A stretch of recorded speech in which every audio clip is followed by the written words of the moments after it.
Good day. Today I'll be looking at a client, Jessica, who's moving to a new city and she has an apartment that she wants to either rent out or sell. And she came to me for assistance on what would be the best option and how much would she be able to make. So the three options is rent out a unfurnished apartment, rent out a finished apartment to a month-to-month basis, or sell the property, pay back your debt, pay back the debt she owes, and invest the rest of the money. So in general, the client is a single mother who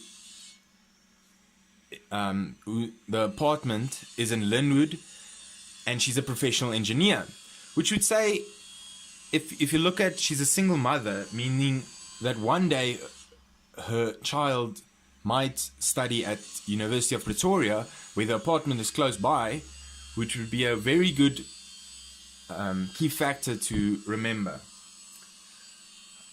Okay, so option one is rent out the unfurnished apartment. But because there's some factors that needs to be looked at. For instance, there needs to be plumbing that is due for 10,000. If she's going to rent out the apartment, she needs to paint the kitchen. And the stove needs to be fixed. Now, my advice to her is to replace the stove immediately, take 5,000 out of her pocket and invest it into a new stove, because the longer she waits, the more the price increases.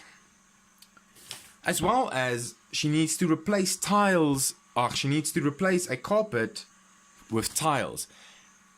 And if you ignore for a fact the money that she needs to spend, and just think about the logic behind it, if she wants to keep the property at in a good eye for future renters, if they walk into an apartment and there's brand new tiles, it's cleaned, it automatically gives them a sense of home and of future place to live. But if you walk into an apartment and there's old carpets, and it just gives a bad vibe. So the tiles to replace the carpet is a very good standpoint. If she wants to keep in the upmarket that is Linwood for future renters. So currently the apartment is going for 7,100, and we have the statistics of the past few years rent, and if you take into account that the different rent increases, you can look at between 5 and 8% rent increase. You can't say 8%, but because if a rent person stays longer, you can't increase the same person. It just it will be not influential. If you look at the levies and the rates and taxes, you also have the past few years, and you can work out on an average what percentage increase it takes, and then you can work it out into your cost benefit. So the second option is where she buys furniture and she rents out the apartment with furniture. So as well as the first option, there needs to be plumbing due, and also the paint job, the stove as well, and the tiles, all the same as option one. But because it's a furnished apartment and it's in Linwood, which is a prime spot for any renter because of the University of Pretoria close by, students will always look for apartments. And let's, for instance, say a student comes from far, like Cape Town or Bloemfontein or Durban, then the parents might look at apartments that already has furniture in. So it will always have a good point of a selling point. So 10,000 would be the average to expect to get from that apartment. But because furniture is because you put furniture in the apartment, you'll have to look out insurance for the furniture because it can break or get stolen. So you always have to remember that while doing your calculations. The levies, rates, and taxes, same as in option 1, was worked out with the average of the past few years and taken to the next year. If you look at option 3, where she sells the property, invests the money, and go to the new city and forget about everything, which sounds great because she's in her 40s. She doesn't have the ambition to work so hard because her kids are young. She might look at more time with them. So the amount of money that she could get from the apartment is around 920,000, and she still owes the bank 400,000.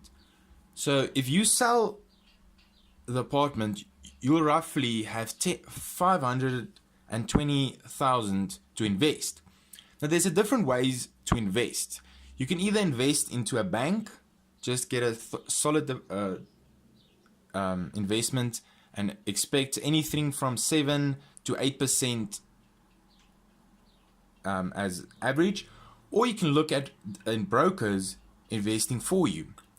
Now different brokers they all say this different stuff. Either they explain to you about getting 14-15% back on your investment, but everyone knows that that's not certain. There's a bigger risk to using brokers because at some cases they get 4% back. So we take an average of 8.5% on average. We used a low of 5% and a high of 10% to do our calculations. Now, after the 3 options, you have to look at these factors. What is the profit you'll be making? How much effort do you have to put in month to month?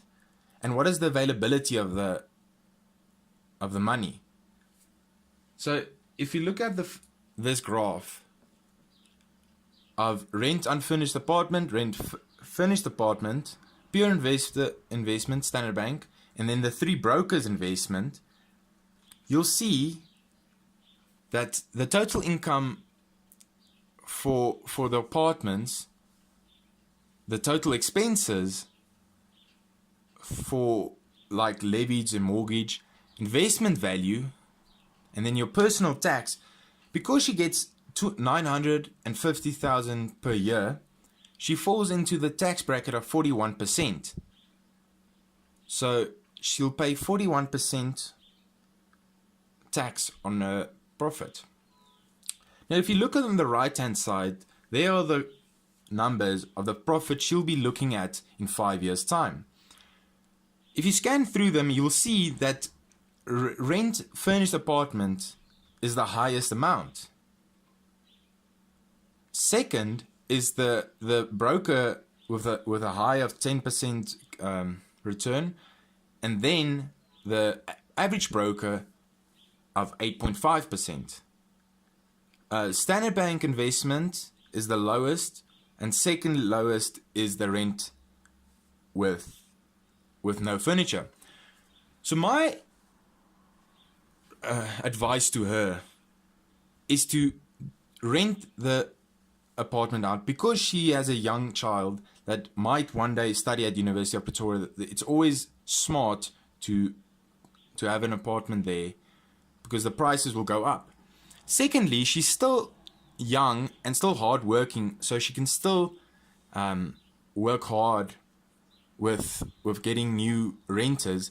And because she's working at a big company, she doesn't worry about the money coming back immediately, because she has a big salary that you can focus on and after 5 years reap the rewards. Thank you very much. This is my analysis of what to do with her apartment.